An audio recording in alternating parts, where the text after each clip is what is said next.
Okay, good morning. I am a managing consultant with IBIS. I'm also a CPA inactive. I have to say that because I live in North Carolina and you can't carry that distinction, but I'm an inactive CPA from the state of Georgia. I'm also a PMP, which is a project management professional, which is a PMI designation, and I'm also a certified IT professional in Dynamics AX. We're going to look at top 10 reasons you need AX. That's a little bit of possibly a pretentious title. We'll discuss what that means a little more in depth. Just so you know, I'm not in sales. I am from the functional consulting side and the implementation management. 10 reasons are all fully brought into the concept that AX 2012 is powerfully simple, and that's really a marketing phrase that Microsoft uses to promote AX 2012, but it really is significant or meaningful. There are you can find this in different locations from Microsoft publications or web announcements. There are more than 1,000 new features and enhancements in AX 2012. Depending upon, I don't know where that list is, but so we have a lot to choose from.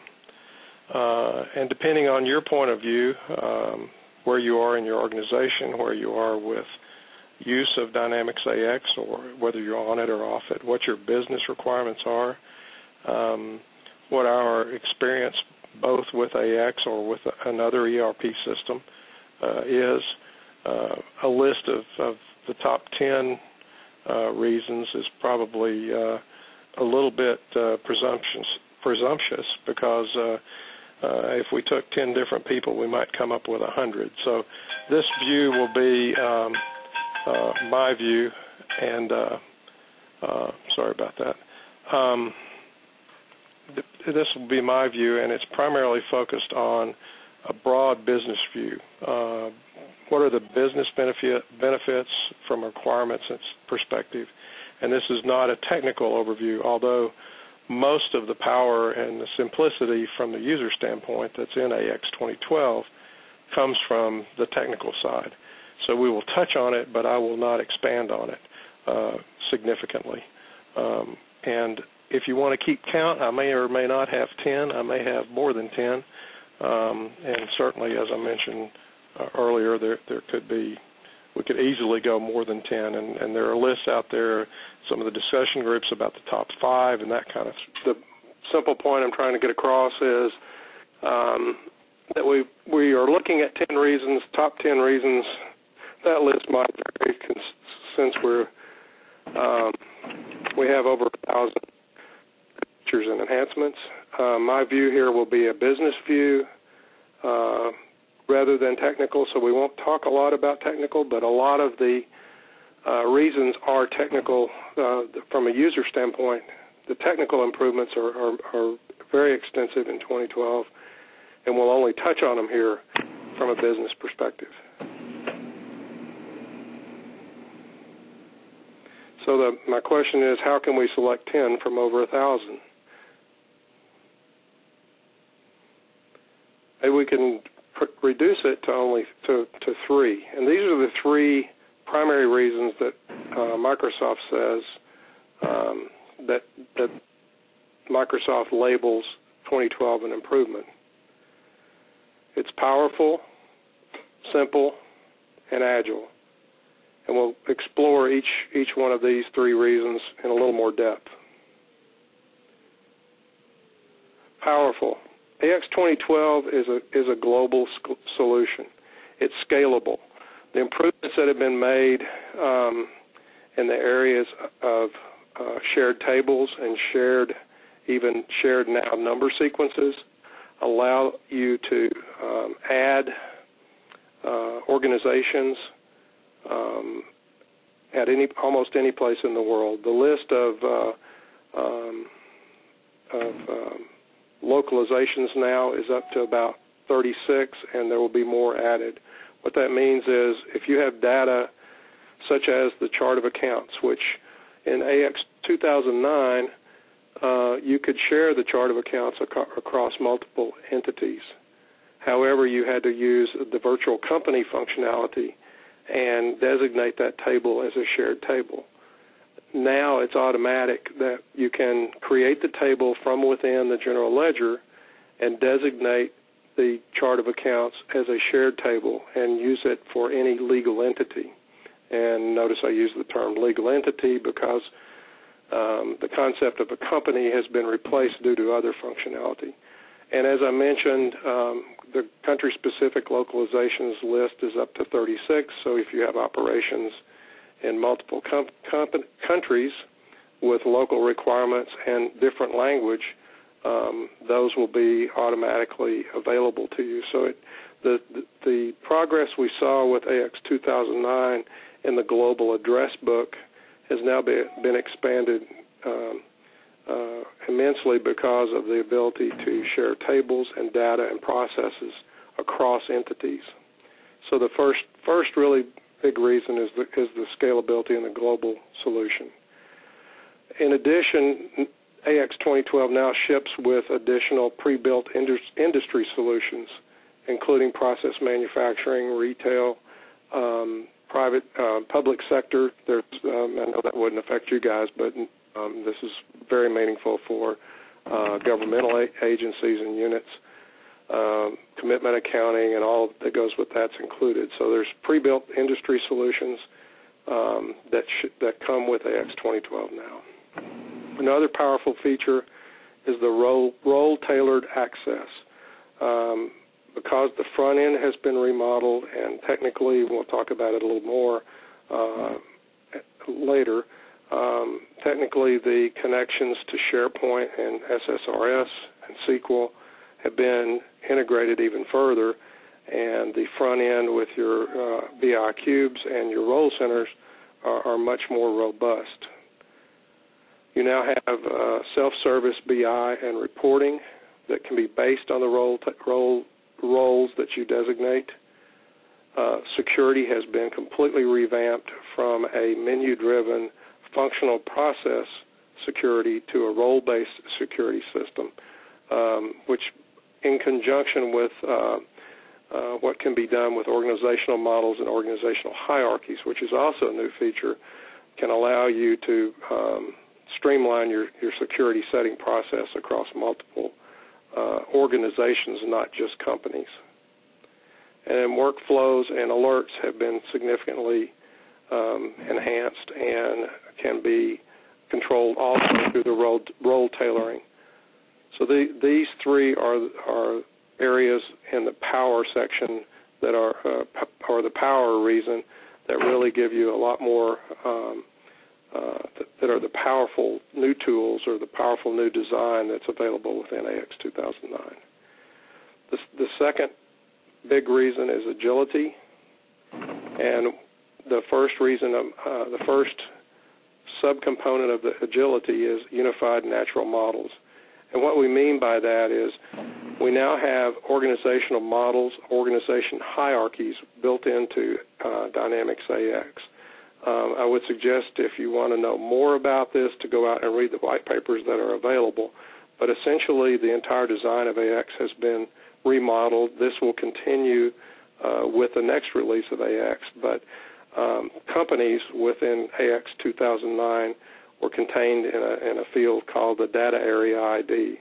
And unless you shared tables through the virtual company functionality, then you were basically in a company or in a data area ID all of the time, and activity in that unit or that organization could not be seen by others or shared by other units.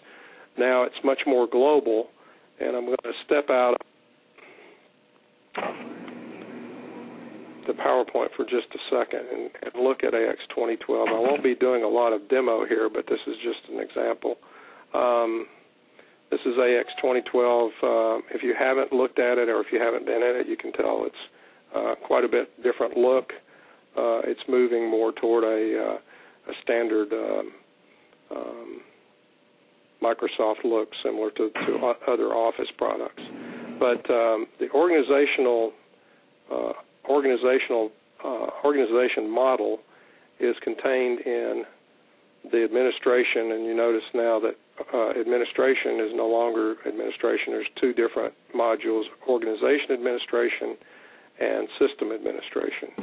And also notice up here, just as an aside, the number sequences are in this module now and are controlled across the companies.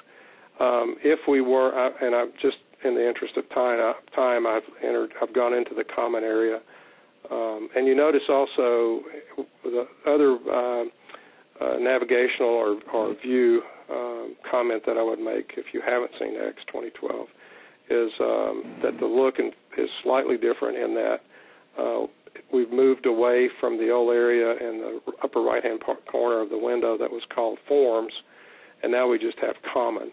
And so the old places are now really where we go, and we're moving away from just the table view and into more of a graphical view, and most of your windows will have this new view. A lot of things have moved around. A lot of the things are very much the same. Now, I've already generated this hierarchical design for, this is for the Contoso, the demo data that comes with Dynamics AX. And this design process can be done, completed in the organization model portion of organization administration organizational model in Dynamics AX. And in this case, you can see that the parent organization has 3 companies, and those 3 companies have cost centers built in underneath them. So we go all the way over to sales and marketing here, and we're under Contoso USA. Contoso UK has these cost centers built in. So the concept of the organization model takes us to away from a single company and aligns us more easily among different entities. And the data area ID no longer is called a company, it's called a legal entity. And in the organization model, you have the ability to have a legal entity, a business unit, and you can expand that. Then and I will show you in a second in the ledger what the 4 standard organization units are, but you can expand that. You can then build operating units that go across legal entities. So this is very powerful. A lot of the functionality here will be even more robust in the next release. And I'm showing you here a geographical or a company-oriented hierarchy. You also can build employee hierarchies. You can build supplier hierarchies. So there's a lot of, and the supplier hierarchies will tie into your supplier resource management tools embedded in AX. So let's go just real quickly look at the general ledger, and I'm going down into the setup area for a couple of reasons. I say I am. If I can get there, I have a little bit of a resolution issue here. And the organization is now a part of the setup within the ledger, and this ties back and will tie back more fully even on the next release. But the 4 primaries are legal entities, business units, cost centers, and departments.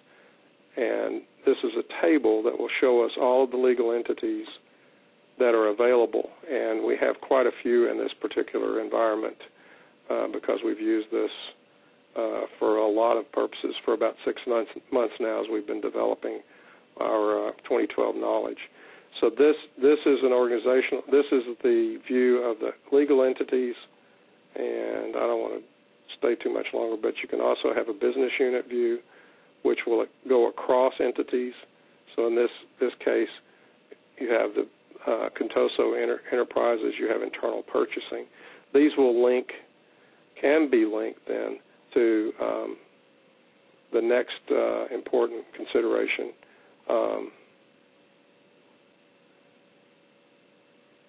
Okay, we can configure our graphic workflows. The workflow is much more robust. The financial dimensions now are unlimited. That's a significant change and will require a lot of planning on the front end of your implementation design. But now financial dimensions previously were limited to 3: department, cost center, and purpose. You could add a 4th. You could add more by paying additional licenses and having additional programming changes and development, but it was basically limited to 3. Now it's literally unlimited, and I'll step out and you can have the same dimensions across your legal entities. So let's just look at the dimensions table, and this is the last thing I'll dive into.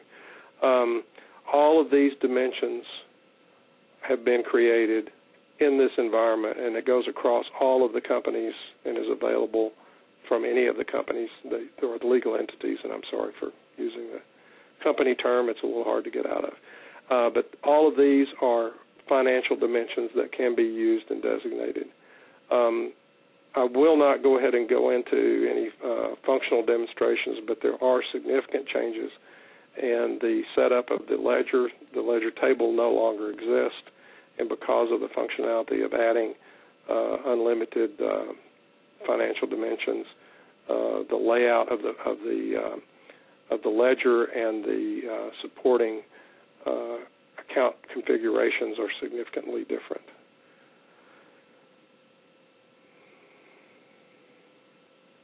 I apologize. I think I'll stay in the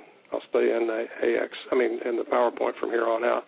A second primary change that's also, in addition to being Agile, I could have put this in the power slide, is extremely powerful, is the model-driven layered architecture. And with AX 2012, the entire design of the database has been changed, and the concept of a model store is laid in. And that's where all of the application elements are stored. In the earlier versions, we had what was known as the application object data files, or AOD files. These are no longer, they've been replaced by the model store. The model store will contain the model information and the layer information. So the concept of a model-driven layered architecture is in previous versions of AX, we had layers. We had the user layer, the cust layer, the var layer, the various layers. Now we have more, but those layers are connected with the model information in the model store. And this significantly helps because of different utilities that have been added. It significantly expedites the installation process by using setup programs that run DLL import files and AX model files and improve the installation process. This also will allow a conversion from previous releases of AX, and I should say an upgrade. So if you're going from 2009 to 2012, the functionality to move the AOD files into the model store is all there. At the same time, you have the AOS, which retrieves the elements for forms and reports and classes from the model store to respond to the request from the client base. If you want to read more about the model store, there's a TechNet article which I presented here, and if you want to, I'll leave that up. Or if you don't get it now, just email us at the end, and we'll. And then the other significant change in the architecture that makes it more agile is that it's interoperable with Visual Studio. So all your development now is in Visual Studio. I don't know how much information you have, but a lot of other significant changes on the technical side have been added, and it's in the base architecture, but all of the reports now are in SSRS. So all of the reports that are currently in 2009 that are in MorphX written in native will now be in .NET, and they run separately, or not separately, but they're being controlled separately by the model store and AOS configuration. So this is a big change from a development standpoint, and does definitely make 2012 much more agile. And then I've added one that Microsoft includes in most of their literature as a definite reason to change. You now have the ability to deploy on your own server farm or on a hosted server farm, and obviously it's going in the direction of the cloud. And you could, if you had multiple locations, you could have instances running that that were your owned facility or your servers, and then have a portion of it on a hosted server. So you can solve your deployment model with various methods. Then the last major reason is what we call simple, and it goes back to the powerfully simple. And you saw some of this. I mean, the new 2012 layout and format looks very much like many of the Microsoft Office products. The major, also the other major improvement is that it really is bidirectionally integrated with the Microsoft Office suite, and many other Microsoft Office products are included. And I mentioned the bidirectional with Visual Studio. You now have the ability, because of the SharePoint integration, to have self-service SharePoint and customer vendor portals. This is again an IT tool that allows the user much easier access to the system, and makes it much more simple for you to do business with both your vendors, but more importantly, your customers. You now can create SharePoint sites from within AX. So if you you want to collaborate on specific business processes, or you could even use it in an upgrade or an implementation, you can create that from within AX, and you don't have to set up your own SharePoint. The last thing that I want to emphasize is that it is powerfully simple. And what Microsoft calls this is pervasive interoperability. And I'm just going to lay out a little slide here, and we'll look at it together. This is the solutions overview, and I don't know if you can see, but at the top you have a bar with the industry-specific solutions. And then in the central area under horizontal capabilities, you have the primary functional areas of AX. So this would be, you could label this the AX functional modules. CPM and GRC are both corporate performance measurement and governance and risk compliance. These are not new, but they have been significantly enhanced. You have CRM, HR and payroll, supplier resource management, and your standard financials, supply chain, inventory, and projects. Under that, you have the application foundation, which is, I've touched upon only a little bit in the underlying model, or the layered model framework. And then underneath that's the framework where you have your servers and your clients and your tools. But the most important is down at the bottom, the technology stack, and we have shown the Windows Server, Office, SQL Server, .NET, Visual Studio, and Windows. And that is probably the greatest improvement, or the biggest advantage now of AX 2012, because you get a solution that has a pretty wide ecosystem of partners and users that go across not only AX 2012, but across the Microsoft platform. And this will allow 2012 to move forward, perhaps not in this release, but certainly in releases to come, to the ability to use software solutions, or to have your and from the flexible deployment viewpoint, and have your activity reside in the cloud. I think in the application foundation we touched upon the organizational model and the global resource planning. In the framework, the clients will have a common UI across SharePoint and AX, so they're both tailored to the user's role. And then the Visual Studio, I mentioned earlier, integration enables both customers and partners to leverage the ecosystem. I don't know if anybody kept count, but that's the reasons. I'll go ahead and end the session, and thank you for your time.